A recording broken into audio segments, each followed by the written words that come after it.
আচ্ছা দেখো, গতদিন আমাদের ট্রান্সফরমেশন অফ সেন্টেন্সের পার্ট 1 হয়ে গেছিলো। আজকে পার্ট 2 হবে। ওকে, এটাই লাস্ট পার্ট। কেমন? আচ্ছা শুরু করি।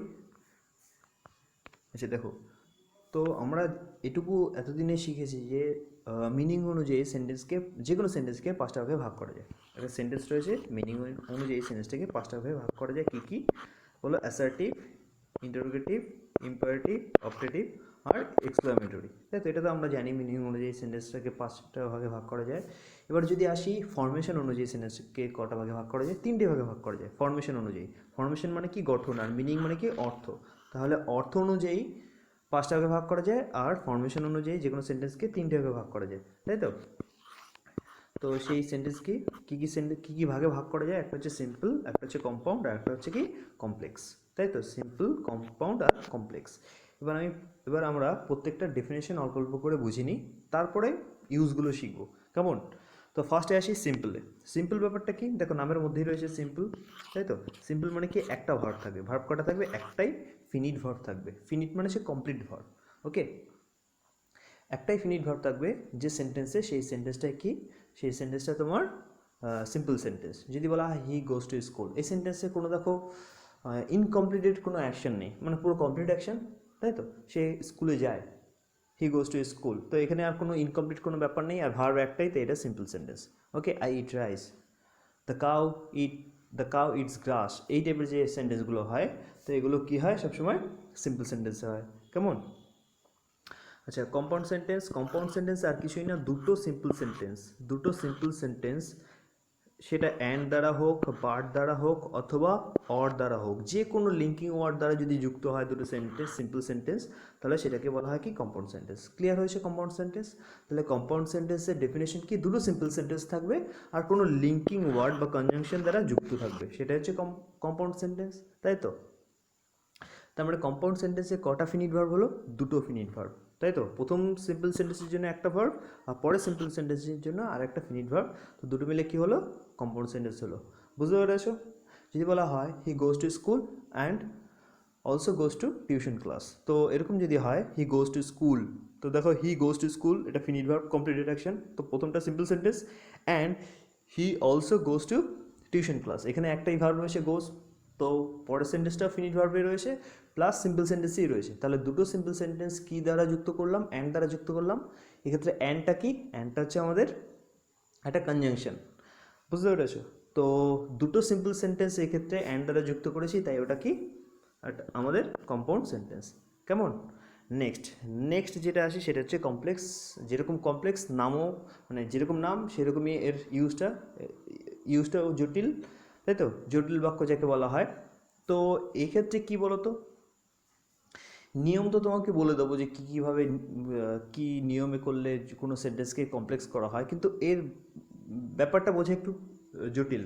দেখো, কমপ্লেক্স সেন্টেন্সে কি হয়, এক্ষেত্রে কী ছিল যে একটা ফিনিট ভার্ব ছিল, তাই তো, এক্ষেত্রে দুটো ফিনিট ভার্ব ছিল। আর কমপ্লেক্স সেন্টেন্সে কী হয়, একটা ফিনিট ভার্ব থাকে, একটা তোমার সাবঅর্ডিনেট ক্লজ থাকে। বুঝতে পেরেছো? একটা মেইন ক্লজ, মানে একটা ফিনিট ভার্ব থাকে, একটা নন ফিনিট ভার্ব থাকে। তো নন ফিনিট ভার্ব ওইভাবে বলবো না, তো একটা ক্লজ, তোমার কমপ্লেক্সের ক্ষেত্রে ক্লজ ব্যাপারটা চলে আসবে। কেমন? যেমন আমরা পড়েছি না, noun clause, adjective clause, adverbial clause বা অ্যাডভার্ব ক্লজ। তাই তো, তো এই কমপ্লেক্স সেন্টেন্সে তোমার ক্লজের ব্যাপারটা আসে। তো ক্লজ আর কিছুই না, আমি সিম্পলভাবে বলেছি ক্লজ ব্যাপারটা কি। কমপ্লেক্সের ফরমেশনটা তোমাকে বলছি। ধরো কমপ্লেক্স সেন্টেন্স, তো কমপ্লেক্স সেন্টেন্সে কি হয়, একটা সিম্পল সেন্টেন্স থাকে, তাই তো, একটা সিম্পল সেন্টেন্স থাকে, প্লাস আর একটা কী থাকে, সাবঅর্ডিনেট ক্লজ দ্বারা কোনো একটা বাক্যাংশ থাকে, মানে সাবঅর্ডিনেট ক্লজ থাকে যাকে বলা হয়, বাক্যাংশ থাকে। কেমন?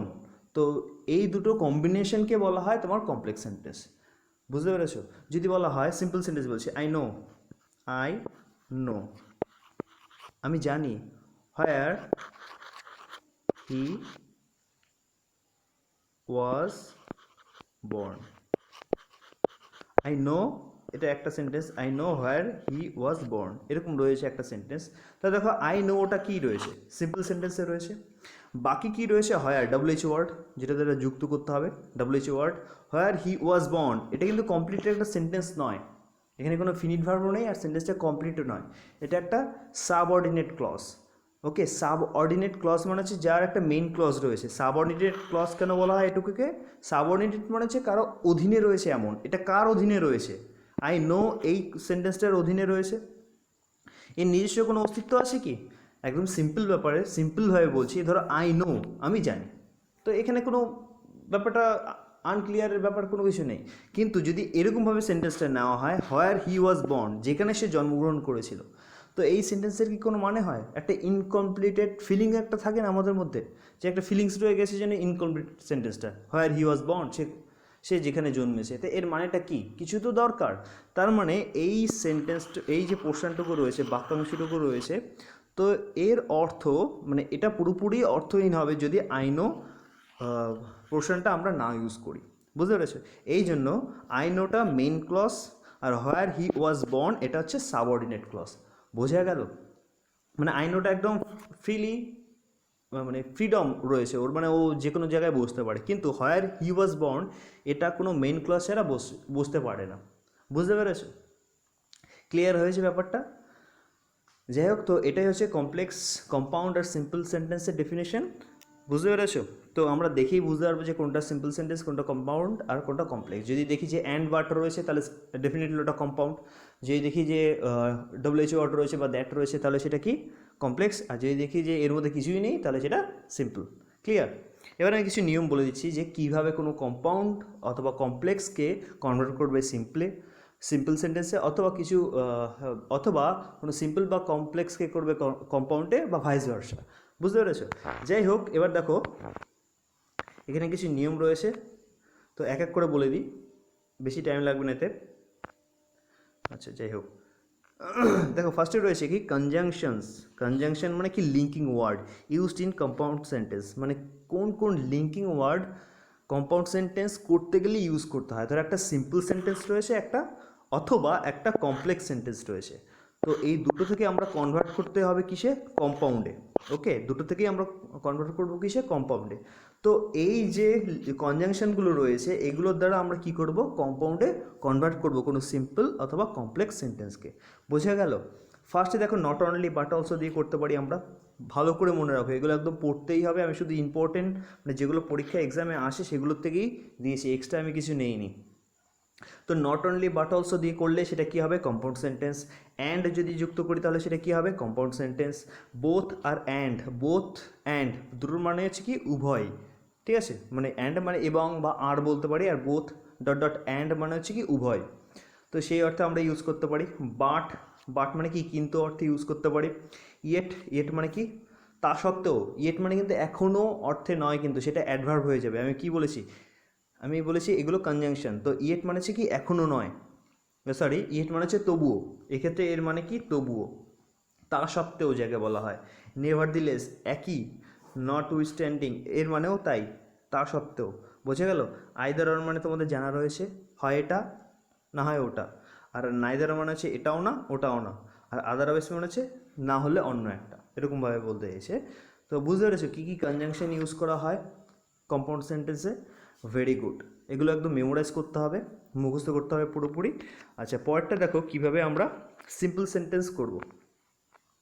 দেখো এটুকু নেগলেক্ট করো, এখানে দেখো রয়েছে simple sentence is formed by using, বলছে নিম্নলিখিত ভাবে সিম্পল সেন্টেন্সে ফর্মেশন, মানে কোনো সেন্টেন্সকে কমপ্লেক্স অথবা কম্পাউন্ড সেন্টেন্স থেকে তুমি তো মানে কনভার্ট করতে পারবে। কীভাবে? ওখানে যে মেইন ওয়ার্ড থাকবে সেই মেইন ওয়ার্ডের সঙ্গে মেইন ওয়ার্ডে যে ভার্ব থাকবে তার সঙ্গে আইএনজি দিয়ে দেবে। কেমন? ভার্বের সঙ্গে আইএনজি ইউজ করে। অথবা কীভাবে করতে পারি? Subject plus having V3, subject having V3, অথবা হ্যাভিং V3 তারপরে সাবজেক্ট দিতে পারি। বুঝতে পেরেছো? যদি দুটো সাবজেক্ট থাকে তাহলে আমি সাবজেক্ট হ্যাভিং V3 দিয়ে করব, অথবা আমরা কি করতে পারি? হ্যাভিং V3 দিয়ে করতে পারি। এছাড়া কীভাবে করতে পারি সিম্পল সেন্টেন্সে? By using prepositions like after, before, in spite of, etcetera দেওয়া রয়েছে যে এই টাইপের প্রিপোজিশন ইউজ করে আমরা করতে পারি। মানে এইসব প্রিপোজিশন দিয়ে স্টার্ট করে অথবা মিডিলে বসিয়ে আমরা সেন্টেন্সটাকে সিম্পলে করতে পারি। কেমন? অথবা ইনফিনিটিভ ইউজ করে, মানে টু প্লাস ভার্বের প্রেজেন্ট ফর্ম, ফার্স্ট ফর্ম যেটা রয়েছে ভার্বের প্রেজেন্ট ফর্ম, তো সেটা ইউজ করে আমরা করতে পারি। ওকে, এখানে এক্সাম্পল দিয়ে দিতে পারলে ভালো হতো। যাই হোক, আমি পরে স্লাইডে বলে দিচ্ছি সব এক্সাম্পল সহ।